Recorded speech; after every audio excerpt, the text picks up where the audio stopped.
What's up everyone? John Brettinger from Techno Buffalo here. The iPhone 5 is easily one of the most anticipated handsets of the year, but with a bigger screen comes bigger expectations. Let's put the iPhone 5 through its paces and see if it deserves a spot in your pocket for the next 2 years. So let's start with one of the most important features of a phone's call quality. Our testing was done on an AT&T unit and it's been absolutely outstanding. I will say though, on about 10% of calls, I did have about a 1 second delay between when I would speak and when the caller could hear me. Haven't had any drop calls whatsoever. The antenna as well has been very strong. Previously we had only 2 to 3 bars of HSPA+, I now get 3 to 4, and that same thing is true with LTE as well. And the 3 mics have made for tremendous call quality. Folks on the other end of the line have not been able to tell that I was even on a cell phone. The hardware, as we've seen with previous Apple products, is absolutely outstanding. Everything has been given the finest amount of detail, from how it feels in your hands to how it sits on the desk. The attention to detail in the corners is really apparent. The anodized aluminum back is absolutely outstanding. We are seeing some reports of the black unit showing scratches easier than the white. We haven't had any such problems on our black unit, but you may want to check yours and take it out of the box. The phone feels incredibly light. It's 3.96 ounces, are really hardly even noticed in the hand at all. Sometimes it's hard to even appreciate that there's a battery actually in there. So let's talk about what's powering this guy, the new A6 chip. The phone definitely feels faster. At least right now, it's most evidence in boot up time, incredibly quick. I never thought any previous iPhones were slow, but this one's definitely faster. App load times are very quick, especially when compared to the iPhone 4S or the 4, and Safari load times are especially quick as well. No support on the CDMA phones for voice and data at the same time, and that's for Verizon and Sprint, and that's through no fault of the carriers. That's due to Apple's chip architecture. So let's talk about the screen, one of the biggest differences of the iPhone 5. It's the same screen as the 4S, just half an inch bigger. It's a 4-inch Retina display at the resolution of 640 by 1136. For those of you keeping track at home, that's a 326 ppi. So what does that do for you?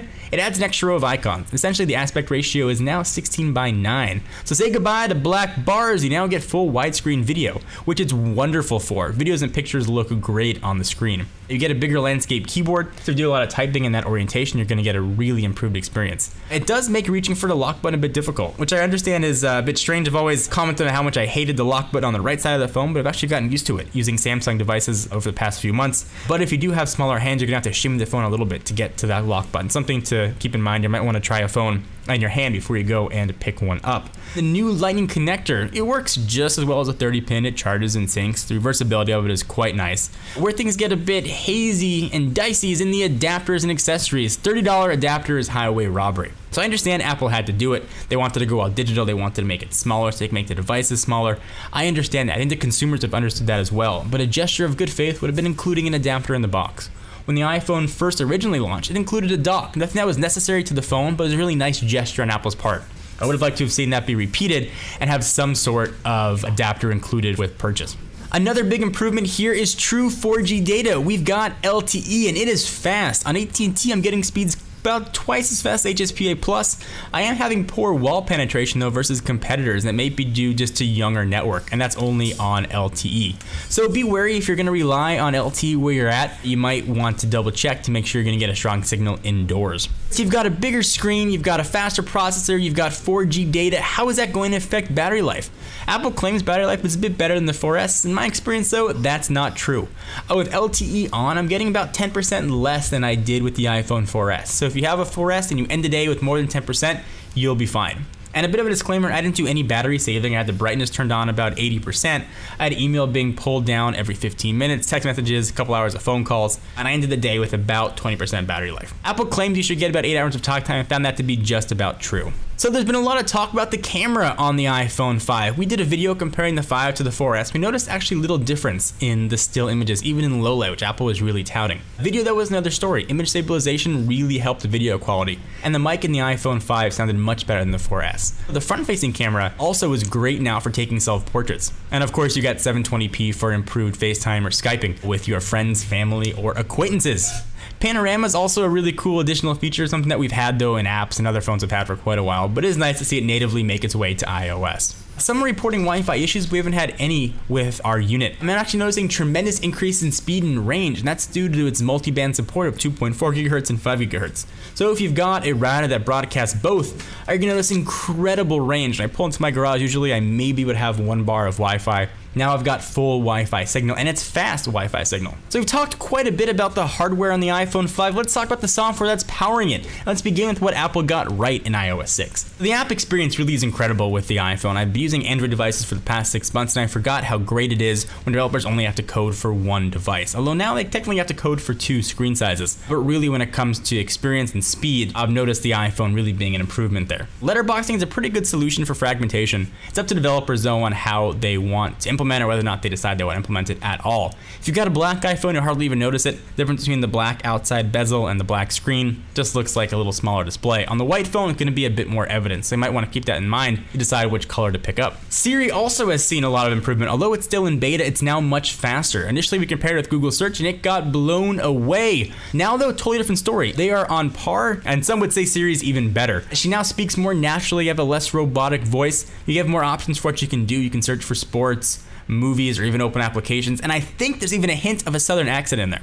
Facebook integration as well is really nice. Apple's ecosystem just works. If you use a Mac or you want to do syncing with iCloud, including backups, everything just works really well. And shared photo sharing is an also very nice feature. So what's wrong in iOS 6?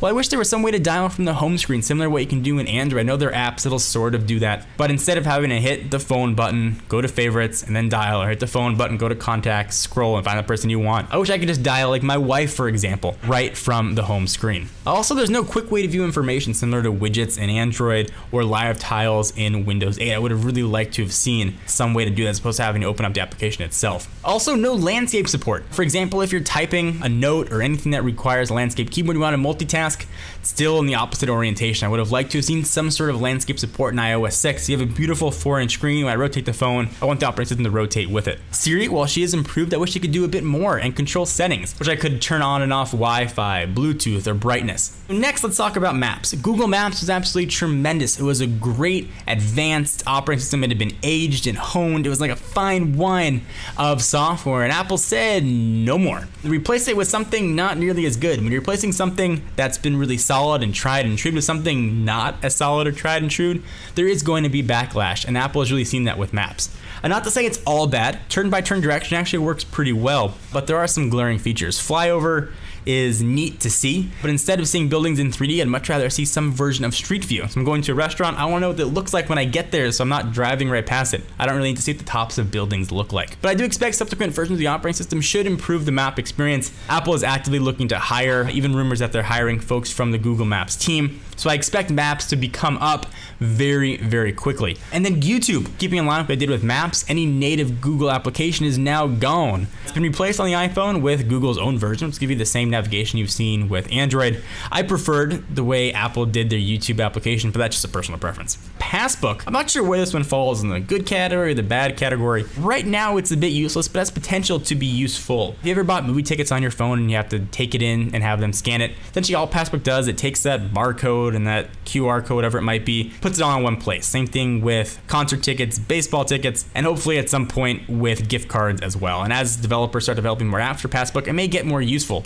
but the lack of NFC is really going to limit what Passbook can do. So what's the conclusion here? This is hands down the best iPhone yet. If you have an iPhone 4 or earlier, it's a great upgrade, absolutely going to be worth it. If you have a 4S, only upgrade if LTE and a bigger screen are must-haves. Otherwise, the majority of the features are OS-based to be had just by updating to iOS 6. As usual, Apple's years ahead of the competition when it comes to design, materials, and build quality. The only company that comes close is HTC, and it's a very distant second. The OS, when it was first released, really matched the hardware in terms of innovation. However, in subsequent versions, it's really fallen short. Not to say the operating system doesn't work. It works very well and it's very capable. It's just starting to show its age. Anyone looking to buy an iPhone or any smartphone, this is going to be a great purchase for you. So what does this get in the Techno Buffalo scale? 1 to 10, this phone gets a very solid 9. Points deducted for software, no voice and data over the CDMA networks, and lack of NFC. If you're in the market for a smartphone, this is going to be a great choice and it'll do a wonderful job keeping you company for the next 2 years. I'm John Rettinger from Techno Buffalo. Be sure to check us out for the latest and greatest tech news at